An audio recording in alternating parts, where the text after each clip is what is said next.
Hi hello ನಮಸ್ತೆ ಸ್ಕಂದ ಕ್ರಿಯೇಟರ್ಸ್ಗೆ ಸ್ವಾಗತ. ಎಲ್ಲರೂ ಹೇಗಿದ್ದೀರಾ? ನೋಡಿ, ನಾನಿವತ್ತು ಇಲ್ಲಿ ಬೆಳಗಿನ ಉಪಹಾರ, ಮಧ್ಯಾಹ್ನದ ಊಟ ಮತ್ತು ರಾತ್ರಿಯ ಊಟಗಳಿಗೆ ಅಗತ್ಯವಾದಂತಹ ನ್ಯೂಟ್ರಿಯೆಂಟ್ಸ್ಗಳು, ವಿಟಮಿನ್ಸ್ಗಳು, ಕ್ಯಾಲ್ಸಿಯಮ್ಸ್ಗಳು ಮತ್ತು ಬೇಕಾದಂತಹ ಇದಕ್ಕೆ ಯಾವುದೇ ಆಹಾರ ಪದಾರ್ಥಗಳನ್ನ ಉಪಯೋಗಿಸಿದ್ರೆ ನಮ್ಮ ಆರೋಗ್ಯವನ್ನು ಹೇಗೆ ಇಟ್ಕೋಬೋದು ಅನ್ನೋದನ್ನು ನಾನು ಇಲ್ಲಿ ಸರಳವಾಗಿ ಹಾಗೂ ಸ್ಪಷ್ಟ ವಿವರಣೆ ಮೂಲಕ ತಿಳಿಸ್ತಾ ಇದ್ದೀನಿ. ನೋಡಿ, ನಾವು ಪ್ರತಿದಿನ ತಿನ್ನುವಂಥ ಆಹಾರ ನಮಗೆ ಶಕ್ತಿ ಜೊತೆಗೆ ಆರೋಗ್ಯವನ್ನು ಕೂಡ ಕೊಡಬೇಕು. ಆರೋಗ್ಯಕರವಾದಂಥ ಆಹಾರ ಸೇವಿಸುತ್ತಾ ಆರೋಗ್ಯಕರವಾದಂಥ ಸಮಾಜವನ್ನು ನಿರ್ಮಿಸ್ಬೋದು ಅಂತ ಹೇಳ್ತಾರೆ. ಹೌದು, ಹೆಲ್ತಿ ಫುಡ್ಡೇ ಇಲ್ಲ ಅಂದಾಗ ನಾವು ಆ್ಯಕ್ಟಿವ್ ಆಗಿ ಕೆಲಸ ಮಾಡೋಕ್ಕಾಗುತ್ತೆ ಹೇಳಿ? ನಮ್ಮ ಹೆಲ್ತಿಯಾಗಿ ನಮ್ಮ ಆರೋಗ್ಯವನ್ನು ಇಟ್ಕೊಂಡ್ರೆ ನಾವು ಎಲ್ಲ ಕೆಲಸಗಳನ್ನು ಕೂಡ ಆರೋಗ್ಯಪೂರ್ಣವಾಗಿ ಮಾಡ್ಬೋದು. ನಮ್ಮ ಮೆದುಳು ಶಕ್ತಿಗೆ, ದೇಹ ಶಕ್ತಿಗೆ, ಮನಸ್ಸು ಶಕ್ತಿಗೆ ಹಲವಾರು ಆಹಾರಗಳು ಬೇಕು. ಅಂಥ ಆಹಾರಗಳಲ್ಲಿ ಬೆಳಗಿನ ಉಪಹಾರ, ಮಧ್ಯಾಹ್ನದ ನಾವು ಲಂಚ್ ಅಂತ ಕರೆಯುವಂತಹ ಮಧ್ಯಾಹ್ನದ ಊಟ, ರಾತ್ರಿಗೆ ಡಿನ್ನರ್ ಅಂತ ಕರೆಯುವಂತಹ ರಾತ್ರಿಯ ಊಟ ಕೂಡ ಸ್ಪಷ್ಟವಾಗಿ ಮತ್ತು ಶುಚಿಯಾಗಿ ಮತ್ತು ರುಚಿಯಾಗಿ ಇರಬೇಕು ಅನ್ನೋದೇ ನಮ್ಮೆಲ್ಲರ ಬಯಕೆ. ಹೌದು, ಎಲ್ಲರೂ ಈ ರೀತಿ ಆಹಾರಗಳನ್ನ ಉಪಯೋಗಿಸ್ತಾ ಬನ್ನಿ. ನೀವು ಸ್ಪಷ್ಟ ಮತ್ತು ಸ್ವಚ್ಛವಾದಂತಹ ಆರೋಗ್ಯವನ್ನು ನೀವು ಪಡ್ಕೋತೀರಂತ ಹೇಳ್ತಾ, ಯಾವ ಆರೋಗ್ಯದಲ್ಲಿ ಯಾವ್ಯಾವ ಗುಟ್ಟು ಇದೆ ಮತ್ತು ಯಾವ್ಯಾವ ಆಹಾರದಲ್ಲಿ ಯಾವೆಲ್ಲ ವಿಟಮಿನ್ಸ್ ಇದೆ ಅಂತ ನೋಡೋಣ ಬನ್ನಿ. ನೋಡಿ, ನಾವು ನಮ್ಮ ದೇಹಕ್ಕೆ ಪ್ರೋಟೀನ್, ಫೈಬರ್, ವಿಟಮಿನ್ಸ್ಗಳು, ಕ್ಯಾಲ್ಶಿಯಮ್ಸ್ಗಳು ಹಾಗೂ ನ್ಯೂಟ್ರಿಯೆಂಟ್ಸ್ಗಳು ತುಂಬ ಬೇಕಾಗುತ್ತೆ. ಶಕ್ತಿ ಉತ್ಪಾದನೆಗಾಗಿ ಪ್ರೋಟೀನ್ ಬೇಕು, ಫೈಬರ್ ಬೇಕು, ವಿಟಮಿನ್ ಬೇಕು. ಈ ವಿಟಮಿನ್ಸು ಯಾವ್ಯಾವ ಫುಡ್ಡಲ್ಲಿ ಎಷ್ಟೆಷ್ಟು ಇದೆ, ಏನೇನಿದೆ ಅಂತ ನೋಡೋಣ ಬನ್ನಿ. ನೋಡಿ, ವಿಟಮಿನ್ ಬಿ ಯಲ್ಲಿ ನಾವು ಕಡಲೆ, ಸೂರ್ಯಕಾಂತಿ, ಬೇಳೆ, ಗೋಧಿ, ಅಕ್ಕಿ ಇದೆಲ್ಲ ಉಪಯೋಗಿಸಿದ್ರೆ ವಿಟಮಿನ್ ಬಿ ಸಿಗುತ್ತೆ ನಮಗೆ. ಅದೇ ರೀತಿ ಮೀನು, ಮೊಟ್ಟೆ, ಹಾಲು ಇದೆಲ್ಲ ನಾವು ತಗೋತಾ ಬಂದರೆ B12 ಅನ್ನೋ ನಮಗೆ ವಿಟಮಿನ್ ದೊರೆಯುತ್ತೆ ಅಂತ ಹೇಳ್ಬೋದು. ನಮಗೆ ಡಿ ವಿಟಮಿನ್ನಲ್ಲಿ ಸಿಗುವಂತಹ ಅದ್ಭುತವಾದಂತಹ ಆಹಾರ ಪದಾರ್ಥಗಳು ಸೂರ್ಯನ ಕಿರಣದ ಜೊತೆಗೆ ಹಾಲು, ಮೊಟ್ಟೆ, ನಾವು ಇದನ್ನೆಲ್ಲ ಸೇವಿಸುತ್ತಾ ಬಂದರೆ ನಮಗೆ ವಿಟಮಿನ್ ಡಿ ನಮ್ಮ ದೇಹಕ್ಕೆ ಹೇರಳವಾಗಿ ಸಿಗುತ್ತೆ. ನೋಡಿ, ನಿಂಬೆಹಣ್ಣು, ಕಿತ್ತಳೆ ಹಣ್ಣು, ಪಪ್ಪಾಯಿ, ಟೊಮೊಟೊ, ಬ್ರೋಕೆಲಿ ಇದೆಲ್ಲ ತಿಂತಾ ಬಂದರೆ ವಿಟಮಿನ್ ಸಿ ನಮ್ಮ ದೇಹಕ್ಕೆ ದೊರೆಯುತ್ತೆ. ಅದೇ ರೀತಿ ನಮಗೆ ಕ್ಯಾಲ್ಸಿಯಂ ತುಂಬ ಮುಖ್ಯ. ನಮ್ಮ ಮೂಳೆಗಳ ಬೆಳವಣಿಗೆಗೆ ಕ್ಯಾಲ್ಸಿಯಂ ಎಷ್ಟು ಅವಶ್ಯಕತೆ ಅಂತ ನಿಮಗೆ ಗೊತ್ತಿದೆಯಲ್ಲ.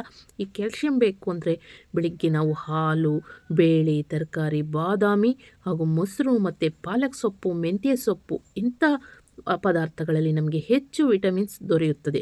ನೋಡಿ, ಆರೋಗ್ಯಕರ ಕೊಬ್ಬುಗಳು ಬೇಕು ನಮ್ಮ ದೇಹಕ್ಕೆ. ಹೌದು, ಇದೇನು ನಿನಗೆ ಕೊಬ್ಬು ಜಾಸ್ತಿ ಆಗಿದೆಯಾ ಅಂತ ಕೇಳ್ತಾರೆ ಕೆಲವರು.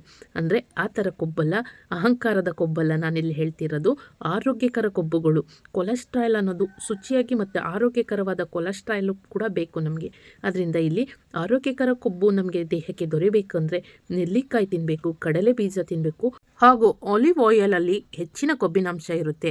ಜೊತೆಗೆ ನಮಗೆ ಫೈಬರು ತುಂಬ ಮುಖ್ಯ. ಫೈಬರು ಯಾರಿಗೆ ಬೇಡ ಹೇಳಿ? ಫೈಬರು ಕರೆಕ್ಟಾಗಿ ನಾವು ತರಕಾರಿಗಳಲ್ಲಿ, ಸ್ಯಾಲಡ್ಗಳಲ್ಲಿ ನಾವು ಫೈಬರ್ ಇರೋಂತಹ ತರಕಾರಿ, ಬೀನ್ಸು, ತೊಂಡೆಕಾಯಿ, ಆಲೂಗೆಡ್ಡೆ ಈ ರೀತಿ ಫೈಬರು ಹೆಚ್ಚು ನಾರಿನಂಥ ಪದಾರ್ಥ ಅಂದರೆ ಹೀರೆಕಾಯಿ, ಪಡವಲಕಾಯಿ, ಬೀನ್ಸ್ ಈ ಥರ ನಾರು ಪದಾರ್ಥಗಳನ್ನ, ನುಗ್ಗೆಕಾಯಿ ಹೀಗೆಲ್ಲ ಸೇವಿಸ್ತಾ ಬಂದರೆ ತುಂಬ ಫೈಬರ್ಗಳು ಸಿಗುತ್ತೆ ತರಕಾರಿಗಳಲ್ಲಿ.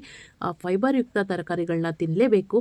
ಯಾಕಂದರೆ ನಮ್ಮ ದೇಹದಲ್ಲಿ ಹೆಚ್ಚಿನ ಫೈಬರ್ ಅಂದರೆ ನಾರಿನ ಅಂಶ ಹೆಚ್ಚಾಗಿ ಇದ್ದಷ್ಟು ನಾವು ಆರೋಗ್ಯಕರವಾಗಿರ್ತೀವಿ ಅಂತ ಹೇಳ್ಬೋದು.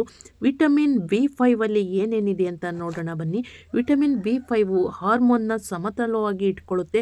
ಹಾರ್ಮೋನ್ ವ್ಯತ್ಯಾಸ ಆದರೆ ಎಂತೆಲ್ಲ ಕಾಯಿಲೆಗಳು ಬರುತ್ತೆ ನೋಡಿ. ಹಾರ್ಮೋನ್ ಅಸಮತೋಲನವನ್ನು ಈ ವಿಟಮಿನ್ ಬಿ ಅಲ್ಲಿರುವಂಥ ಆಹಾರ ಪದಾರ್ಥಗಳು ಹಾರ್ಮೋನ್ ಅಸಮತೋಲನವನ್ನು ತಪ್ಪಿಸ್ತವೆ. ಅಂದರೆ ಅಣಬೆಯನ್ನು ನಾವು ಉಪಯೋಗಿಸ್ತೀವಿ ನೋಡಿ. ಅಣಬೆ, ಅವಕಾಡೋ ಅಂತ ಬರುತ್ತೆ ನೋಡಿ. ಅವಕಾಡೋ, ಮೊಟ್ಟೆ, ಕೋಳಿ ಇದೆಲ್ಲ ತಿನ್ನುವಾಗ ಹಾರ್ಮೋನ್ನಲ್ಲಿರೋನ ಇಂಬ್ಯಾಲೆನ್ಸನ್ನು ತಪ್ಪಿಸುತ್ತೆ ಅಂತ ಹೇಳ್ಬೋದು. ನಾವಿಲ್ಲಿ ಹಲವಾರು ಕ್ಯಾಲ್ಸಿಯಂಗಳು, ವಿಟಮಿನ್ಸ್ಗಳು, ನ್ಯೂಟ್ರಿಯೆಂಟ್ಸ್ಗಳ ಬಗ್ಗೆ ಮಾತಾಡ್ತಾ ಇದ್ದೀವಿ. ನೋಡಿ, ಸೂಕ್ತವಾದ ಆಹಾರ ಪದಾರ್ಥಗಳನ್ನು ನಾನಿಲ್ಲಿ ಸರಳವಾಗಿ ಹಾಗೂ ಸ್ಪಷ್ಟವಾಗಿ ವಿವರಣೆಯನ್ನು ನೀಡ್ತಿದ್ದೀನಿ ಅನ್ಕೋತೀನಿ. ನಿಮಗೂ ಕೂಡ ಇದರಿಂದ ಆದಷ್ಟು ಅನುಕೂಲಗಳು ಆಗ್ತಾ ಇದೆ ಅನ್ಕೋತೀನಿ. ಯಾಕಂದರೆ ನಾವು ಕೂಡ ಆಹಾರದಲ್ಲಿ ವ್ಯತ್ಯಾಸ ಮಾಡ್ಕೊತೀವಿ. ಆದರೂ ಇದೆಲ್ಲ ತಿನ್ನೋಕ್ಕಾಗಲ್ಲ ಅಂದರೆ ಇದರಲ್ಲಿ ತಕ್ಕ ಮಟ್ಟಿಗೆ ನಮ್ಮ ದೇಹದಲ್ಲಿ ಊಟದಲ್ಲಿ ಸೇರಿಸ್ಕೋಬಹುದಲ್ವಾ. ನೆಕ್ಸ್ಟು ನಾನು ವಿಟಮಿನ್ B6 ಬಗ್ಗೆ ಮಾತಾಡೋಣ. ವಿಟಮಿನ್ B6 ನೋಡಿ, ಯಾವುದ್ಯಾವುದೋ ನಮ್ಮ ಪದಾರ್ಥಗಳಲ್ಲಿ, ಆಹಾರ ಪದಾರ್ಥಗಳಲ್ಲಿ ನಮಗೆ ವಿಟಮಿನ್ B6 ಸಿಗುತ್ತೆ ಅಂದರೆ ಬಾಳೆಹಣ್ಣು, ಆಲೂಗೆಡ್ಡೆ, ಕಡಲೆ ಮತ್ತು ಕೋಳಿ ಮಾಂಸ ಹೀಗೆ ನಾವು ಉಪಯೋಗಿಸ್ತಾ ಬಂದರೆ ನೋಡಿ, ಬಾಳೆಹಣ್ಣು, ಆಲೂಗೆಡ್ಡೆ, ಕಡಲೆಕಾಯಿ, ಕೋಳಿ ಮತ್ತು ಕಡಲೆ ಬೀಜ, ಕೋಳಿ ಮಾಂಸ ಹೀಗೆ ತಿನ್ನುತ್ತಾ ಬಂದರೆ ಬಿ ವಿಟಮಿನ್ ನಮಗೆ ಹೇರಳವಾಗಿ ದೊರೆಯುತ್ತದೆ. ನೋಡಿ, ಇದು ನಮಗೆ ಬಿ7 ಯಾವುದರಿಂದ ಸಿಗುತ್ತೆ ಅಂದರೆ ಬೇಳೆಗಳು, ಬಾದಾಮಿಗಳು, ಮೊಟ್ಟೆ, ಬೀಜಗಳು ಈ ರೀತಿ ನಾವು ಆಹಾರವನ್ನು ಸೇವಿಸ್ತಾ ಬಂದರೆ ನಮಗೆ ಬಿ7ಇಂದ ಏನು ಉಪಯೋಗ? ಹಾಗಾದರೆ ಬಿ7 ವಿಟಮಿನ್ನಿಂದ ನಮಗೆ ಕೂದಲು, ಚರ್ಮವನ್ನು ಆರೋಗ್ಯಪೂರ್ಣವಾಗಿ ಇಡುತ್ತೆ ಅಂತ ಹೇಳ್ಬೋದು. ಬಿ7 ವಿಟಮಿನ್ನು ಯಾವುದ್ರಲ್ಲಿದೆ ಅಂತ ನಾವು ಸರ್ಚ್ ಮಾಡೋಕ್ಕೆ ಹೋಗೋಕ್ಕಾಗಲ್ಲ. ನೋಡಿ, ಬೇಳೆ, ಬಾದಾಮಿ, ಮೊಟ್ಟೆ, ಬೀಜಗಳು ಎಲ್ಲ ನಾವು ತಿಂತೀವಿ. ಆ ರೀತಿ ತಿನ್ನುವಾಗ ನಮಗೆ ಕೂದಲಿನ ಆರೋಗ್ಯಕ್ಕೆ, ಚರ್ಮದ ಆರೋಗ್ಯಕ್ಕೆ ಬಿ7 ವಿಟಮಿನ್ ನಮ್ಗೆ ಹೇರಳವಾಗಿ ಸಿಗುತ್ತೆ. ನೆಕ್ಸ್ಟು ನಾವು ಹಾಗೆ ನೋಡ್ತಾ ಎಷ್ಟು ಹಣ್ಣುಗಳು, ದಾಳಿಂಬೆ, ಬಾಳೆ, ಕಿತ್ತಳೆ, ಬೀಜಗಳು, ಸೀಡ್ಸು, ಕಡಲೆ ಮತ್ತು ಹಾಗೆ ಪಾನೀಯ ಪದಾರ್ಥಗಳು ಅಂದರೆ ನೋಡಿ, ಮೆಂತ್ಯೆಯಲ್ಲಿ ನಮಗೆ ತುಂಬ ಫೈಬರ್ ಸಿಗುತ್ತೆ. ಮೆಂತ್ಯ, ಜೀರಿಗೆ ನಮ್ಮ ಬಾಡಿಯಲ್ಲಿ ಇರುವಂಥ ಕೊಲೆಸ್ಟ್ರಾಲ್ನ ಜೀರಿಗೆ ಕಡಿಮೆ ಮಾಡುತ್ತೆ, ಡೈಜೆಷನ್ ಪವರ್ನ ಹೆಚ್ಚು ಮಾಡುತ್ತೆ ಅಂತ ಹೇಳ್ಬೋದು. ಎಲ್ಲ ರೀತಿಯ ಹಣ್ಣು, ತರಕಾರಿಗಳು, ಮೊಳಕೆ ಕಾಳುಗಳು, ಹೆಸರು ಕಾಳಲ್ಲಿ ಹೆಚ್ಚು ನಮಗೆ ಪ್ರೋಟೀನ್ ದೊರೆಯುತ್ತೆ ಅಂತಲೇ ಹೇಳ್ಬೋದು. ನೋಡಿ, ನೆಕ್ಸ್ಟು ನಾವು ವಿಟಮಿನ್ ಬಿ9 ಏನಿದೆ ಅಂತ ನೋಡೋಣ. ವಿಟಮಿನ್ ಬಿ9 ಅಂತೂ ಅದ್ಭುತವಾದಂತಹ ನಮಗೆ ಆರೋಗ್ಯಕರವಾದಂತಹ ಪೌಷ್ಟಿಕಾಂಶಗಳನ್ನ ದೊರಕಿಸುತ್ತದೆ. ಇದು ಹಸಿರು ಎಲೆಗಳು, ಬೀಜಗಳು, ಬೀಟ್ರೋಟು, ಕಿತ್ತಳೆ ಹಣ್ಣು. ನೋಡಿ, ಬಿ9 ನಮಗೆ ನೋಡಿ ಸಿ ವಿಟಮಿನ್ನು ದೊರೆಯುತ್ತೆ. ನಮಗೆ ಪ್ರೋಟೀನು, ಕ್ಯಾಲ್ಶಿಯಮ್ಮು ಪ್ರತಿಯೊಂದು ಕೂಡ ಈ ವಿಟಮಿನ್ನಿಂದ ದೊರೆಯುತ್ತೆ ಅಂತ ಹೇಳ್ಬೋದು. ತುಂಬ ವಿಟಮಿನ್ಸು, ಕ್ಯಾಲ್ಸಿಯಮ್ಸು, ನ್ಯೂಟ್ರಿಯನ್ಸು ಹಾಗೂ ಫೈಬರ್ ಇರುವಂತಹ ಪದಾರ್ಥಗಳನ್ನ ಆದಷ್ಟು ಹೆಚ್ಚಾಗಿ ಸೇವಿಸೋಣ. ನೋಡಿ, carrot, beetroot, beans, lady finger ಅಂದರೆ ಬೆಂಡೆಕಾಯಲ್ಲಿ ಲೋಳೆ ಪದಾರ್ಥ ಇರುತ್ತಲ್ಲ ನೋಡಿ, ಹೆಣ್ಣು ಮಕ್ಕಳಿಗೆ ಆದಷ್ಟು ಬೇಗ ಅವರಿಗೆ ಮಂಡಿ ಸವೆತ ಮತ್ತು ಮೂಳೆಗಳ ಸವೆತ ಹಾಗೂ ಈ ನರಗಳು ಸವೆತ ಜಾಸ್ತಿ ಆಗ್ತಾ ಬರುತ್ತೆ. ಅಂಥ ಸಿಚುಯೇಷನಲ್ಲಿ ಈ ಬೆಂಡೆಕಾಯಿ, ನುಗ್ಗೆಕಾಯಿ ಇಂಥ ಆಹಾರ ಪದಾರ್ಥಗಳನ್ನ ಹೆಚ್ಚಾಗಿ ಸೇವಿಸಬೇಕು ಅಂತ ಹೇಳ್ತಾರೆ. ಹೌದು, ಖಂಡಿತ ನಮ್ಮ ಆಹಾರದಲ್ಲಿ ನಮ್ಮ ಆರೋಗ್ಯದ ಗುಟ್ಟು ಅಡಗಿದೆ ಅಂತ ಹೇಳ್ಬೋದು. ಈ ನಮ್ಮ ದೇಹಕ್ಕೆ ವಿಟಮಿನ್ಸು, ಪ್ರೋಟೀನ್ಸು, ಕ್ಯಾಲ್ಸಿಯಮ್ಸು ಮತ್ತು ನ್ಯೂಟ್ರಿಯನ್ಸು ಎಷ್ಟು ಮುಖ್ಯ ಅಂದರೆ ಹೌದು, ಪ್ರತಿಯೊಂದು ಕೂಡ ಸಮವಾಗಿ ನಮ್ಮ ದೇಹಕ್ಕೆ ಕೊಡ್ತಾ ಬರಬೇಕು. ಇಲ್ಲಾಂದರೆ ದೇಹದ ಆರೋಗ್ಯ ಹದಗೆಟ್ಟುತ್ತಾ ಬರುತ್ತೆ ಅಂತ ಹೇಳ್ತಾ ನೋಡಿ, ನೆಕ್ಸ್ಟ್ ನಾವು ವಿಟಮಿನ್ ಎ ಅಲ್ಲಿ ಯಾವ್ಯಾವ ಆಹಾರ ಪದಾರ್ಥಗಳನ್ನ ಉಪಯೋಗಿಸಿದ್ರೆ ನಮಗೆ ವಿಟಮಿನ್ ಎ ಸಿಗುತ್ತೆ ಅಂತ ಹೇಳುವಾಗ ನಮಗೆ ಕ್ಯಾರೆಟು, ಸಿಹಿ ಆಲೂಗೆಡ್ಡೆ, ಸಿಹಿ ಗೆಣಸು, ಲಿವರು. ನೋಡಿ, ನಾನ್ ವೆಜ್ ತಿನ್ನೋರು ಲಿವರ್ ಅಂದರೆ ಗೊತ್ತಿರುತ್ತೆ. ಚಿಕನ್ ಅಥವಾ ಮಟನ್ ಲಿವರು, ಮೊಟ್ಟೆ, ಹಾಲು, ಬೆಣ್ಣೆ ಈ ಥರ ಪದಾರ್ಥಗಳಲ್ಲಿ ನಮಗೆ ವಿಟಮಿನ್ ಎ ಸಿಗುತ್ತೆ. ನಮಗೆ ವಿಟಮಿನ್ ಎ ಇಂದ ಏನು ಉಪಯೋಗ ಅಂತ ಅಂದರೆ ಕಣ್ಣಿನ ಆರೋಗ್ಯನ ಚೆನ್ನಾಗಿಟ್ಕೋಬೋದು, ಚರ್ಮದ ಬೆಳವಣಿಗೆ, ಚರ್ಮವನ್ನು ಸಂರಕ್ಷಣೆ ಮಾಡ್ಕೋಬೋದು, ನಮ್ಮ ದೇಹದಲ್ಲಿ ರೋಗ ನಿರೋಧಕ ಶಕ್ತಿಯನ್ನು ಹೆಚ್ಚು ಮಾಡ್ಕೋಬೋದು. ಹೌದು, ರೋಗ ನಿರೋಧಕ ಶಕ್ತಿ ನಮ್ಮ ದೇಹದಲ್ಲಿ ಹೆಚ್ಚು ಇದ್ದರೆ ಯಾವುದೇ ರೋಗಗಳು ಬರದಾಗೆ ತಡೆಯುತ್ತೆ ಮತ್ತು ಯಾವುದೇ ರೋಗಗಳನ್ನ ಅದು ಆ್ಯಕ್ಟಿವ್ ಆಗಿ ಹೋಗಿ ಹೋರಾಡುತ್ತೆ ಅಂತ ಹೇಳ್ಬೋದು. ಇದಕ್ಕೆಲ್ಲ ನಾವು ಕ್ಯಾರೆಟು, ಆಲೂಗೆಡ್ಡೆ, ಲಿವರು, ಮೊಟ್ಟೆ, ಹಾಲು, ಬೆಣ್ಣೆ, ತುಪ್ಪ ಎಲ್ಲ ಚೆನ್ನಾಗಿ ತಗೋತಾ ಇರಬೇಕು. ಹಾಗೆ ನಾವು ಸೂರ್ಯಕಾಂತಿ ಬೀಜ, ಬಾದಾಮಿ ಬೀಜ, ಎಣ್ಣೆ ಕಾಳುಗಳು ಮತ್ತು ಎಣ್ಣೆ ಬೀಜಗಳು, ಹಸಿರು ಸಸ್ಯಗಳು ಈ ರೀತಿ ನಾವು ತಿಂತಾ ಬರುವಾಗ ನೋಡಿ, ಹೆಸರು ಕಾಳು, ತೊಗರಿ ಕಾಳು, ಹುರುಳಿಕಾಳು, ತಡ್ನಿಕಾಳು, ಅಲಸಂದೆ ಕಾಳು, ಹೀಗೆ ಬಾದಾಮಿ ಬೀಜಗಳು, ಸೂರ್ಯಕಾಂತಿ ಬೀಜ ಮತ್ತು ನೋಡಿ ಈ ತರಕಾರಿ ಬೀಜಗಳು ಯಾವುದನ್ನು ನಾವು ಕುಂಬಳ ಬೀಜ ಈ ರೀತಿ ಬೀಜಗಳನ್ನ ನಾವು ವೇಸ್ಟ್ ಮಾಡಬಾರ್ದು. ಅವುಗಳನ್ನು ಕೂಡ ಉಪಯೋಗಿಸ್ಬೇಕು. ಅಥವಾ ಒಣಗಿಸಿ ಅದನ್ನು ಸೂರ್ಯನ ಕಿರಣದಲ್ಲಿ ಒಣಗಿಸಿದ್ರೆ ಅದರಲ್ಲೂ ಕೂಡ ಡಿ ವಿಟಮಿನ್ ಆ್ಯಡ್ ಆಗುತ್ತೆ. ಅದನ್ನು ತಗೊಂಡು ಪೌಡ್ರು ಮಾಡಿ ಹಾಲು ಜೊತೆ ಸೇವಿಸ್ಬೋದು. ಇದರಿಂದ ನಮಗೆ ವಿಟಮಿನ್ ಇ ಸಿಗುತ್ತೆ. ವಿಟಮಿನ್ ಇ ಸಿಗಬೇಕಾದ್ರೆ ನಾವು ಈ ಸೂರ್ಯಕಾಂತಿ ಬೀಜ ಅಥವಾ ಆಯಲ್ ಬಳಸ್ತೀವಿ, ಸೂರ್ಯಕಾಂತಿ ಎಣ್ಣೆ ಬಳಸ್ತೀವಿ, ಬೀಜನೂ ತಿನ್ಬೋದು. ಅಥವಾ ಬಾದಾಮಿ ಬೀಜ, ಎಣ್ಣೆ ಕಾಳುಗಳು ಅಥವಾ ಯಾವುದೇ ಕಾಳುಗಳಾದರೂ ನಾವು ಉಪಯೋಗಿಸ್ತಾ ಬರ್ಬೋದು.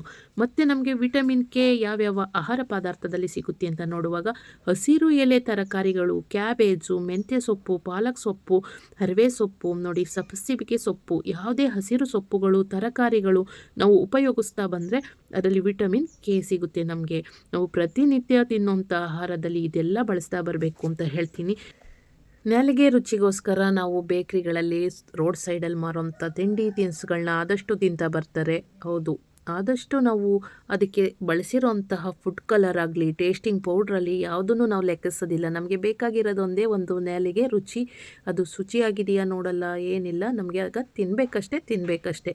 ಅದೇ ಫುಡ್ಡನ್ನು ನಾವು ರುಚಿಯಾಗಿ ಮತ್ತು ಶುದ್ಧವಾಗಿ ಮನೇಲೂ ಕೂಡ ಮಾಡ್ಕೊಬೋದು. ನೋಡಿ, ನಮ್ಮ ದೇಹ ಒಂದೇ ಅಲ್ಲ, ನಮಗೆ ಕಣ್ಣಿನ ಆರೋಗ್ಯ, ಚರ್ಮದ ಆರೋಗ್ಯ ಮತ್ತು ನಮ್ಮ ಹೃದಯದ ಆರೋಗ್ಯ, ಕರುಳಿನ ಆರೋಗ್ಯ, ಕಿಡ್ನಿ, ಲಿವರು ಪ್ರತಿ ಒಂದನ್ನು ನಾವು ಪ್ರತಿಯೊಂದು ನಮ್ಮ ದೇಹದಲ್ಲಿ ಚರ್ಮದಿಂದ ಹಿಡಿದು ಕಣ್ಣಿನಿಂದ ಹಿಡಿದು ಹೊರಭಾಗದ ದೇಹ ಒಳಭಾಗದ ದೇಹ ಪ್ರತಿಯೊಂದನ್ನು ಶುಚಿಯಾಗಿ ಕರೆಕ್ಟಾಗಿ ಹಂತ ಹಂತವಾಗಿ ನಾವು ನೀಟಾಗಿ ಇಟ್ಕೊಳ್ಳೇಬೇಕು. ಇಲ್ಲಾಂದರೆ ಪ್ರತಿಯೊಂದು ಒಂದೊಂದಕ್ಕೂ ಒಂದೊಂದು ಲಿಂಕ್ ಆಗಿ ಹಲವಾರು ನಮಗೆ ರೋಗ ರುಜಿನಗಳು ಬರೋದು ಸಾಧ್ಯತೆ ಇದೆ, ಬಂದು ಇದೆ. ಅದೆಲ್ಲ ನಮ್ಮ ಗಮನಕ್ಕೆ ಬಂದಿದ್ರೂ ಕೂಡ ನಾವು ಪದೇ ಪದೇ ಅದೇ ತಪ್ಪು ಮಾಡ್ತಾ ಇರ್ತೀವಿ ಅಲ್ವಾ. ನೋಡಿ, ಹೀಗೆ ನಮ್ಮ ನಿಸರ್ಗದಲ್ಲಿ ಸಿಗುವಂಥ ಶುಚಿಯಾದ ಆಹಾರಗಳನ್ನ, ಹಸಿರು ತರಕಾರಿಗಳು, ಹಣ್ಣುಗಳು, ಬೀಜಗಳು ಎಷ್ಟೊಂದು ನಮಗೆ ಪ್ರಕೃತಿ ಉಡುಗೊರೆಯಾಗಿ ಕೊಟ್ಟಿದೆ. ನಾವು ಪುಣ್ಯವಂತರು ಅಂತಲೇ ಹೇಳ್ಬೋದು. ಅದನ್ನು ನಾವು ಒಳ್ಳೆ ರೀತಿಯಲ್ಲಿ ತಂದು ಶುದ್ಧವಾಗಿ ರುಚಿಯಾಗಿ ತಿನ್ನೋದಿಲ್ಲ. ಅದನ್ನು ಹಾಳು ಮಾಡಿಕೊಂಡು ಅದನ್ನು ಕೊಳಿಸಿ ನಾರಿಸಿ ಮತ್ತು ಹೊರಗಡೆ ಹೋಗಿ ದುಡ್ಡು ಅಷ್ಟೊಂದು ಸುರಿದು ಬೇಡದ್ದೆಲ್ಲ ತಿಂದು ಪಿಜ್ಜಾ, ಬರ್ಗರು, ಮೈದಾದ ಐಟಮ್ಮು ಎಲ್ಲ ತಿಂದು ನಮ್ಮ ದೇಹವನ್ನು ಹಾಳು ಮಾಡ್ಕೊತೀವಿ ಅಲ್ವಾ. ನೋಡಿ, ಇಷ್ಟು ವಿಟಮಿನ್ಸ್ಗಳು ತುಂಬಿರುವಂಥ ಈ ಬೀಜಗಳು, ತರಕಾರಿಗಳು, ಹಾಲು, ಮೊಟ್ಟೆ, ಮೊಸರು, ನಮ್ಮ ಸುತ್ತಮುತ್ತ ಸಿಗುವಂಥ ಸೊಪ್ಪು ತರಕಾರಿಗಳು ಅದನ್ನು ಸೇವಿಸ್ತಾ ಬಂದರೆ ಖಂಡಿತ ಆರೋಗ್ಯವನ್ನು ಶುಚಿಯಾಗಿ ಮತ್ತು ಆರೋಗ್ಯಪೂರ್ಣವಾಗಿ ಇಟ್ಕೋಬೋದು ಅಂತ ಹೇಳ್ತಾ, ನೆಕ್ಸ್ಟು ನಾನು B2 ವಿಟಮಿನ್ನಲ್ಲಿ ಏನೇನು ನಮಗೆ ಒಳ್ಳೆ ಅಂಶಗಳು ದೊರೆಯುತ್ತೆ ಅಂತ ನೋಡೋಣ. ಕೋಶಗಳ ಬೆಳವಣಿಗೆಗೆ ತುಂಬ ಅನುಕೂಲ ಆಯ್ತದೆ B2 ವಿಟಮಿನ್ನು. ಇದರಲ್ಲಿ ನಾವು ಮೊಟ್ಟೆ, ಹಾಲು, ಮೊಸರು ಇದೆಲ್ಲ ಚೆನ್ನಾಗಿ ಸೇವಿಸುತ್ತಾ ಬಂದರೆ ನಮಗೆ B2 ಬೆಳವಣಿಗೆ, ಕೋಶಗಳ ಬೆಳವಣಿಗೆ ತುಂಬ ಅನುಕೂಲ ಆಗೋಂಥದ್ದು ಸಿಗುತ್ತೆ. ನಂತರ ನಾವು B3 ವಿಟಮಿನಲ್ಲಿ ಏನೇನು ಸಿಗುತ್ತೆ ಅಂತ ನೋಡೋಣ.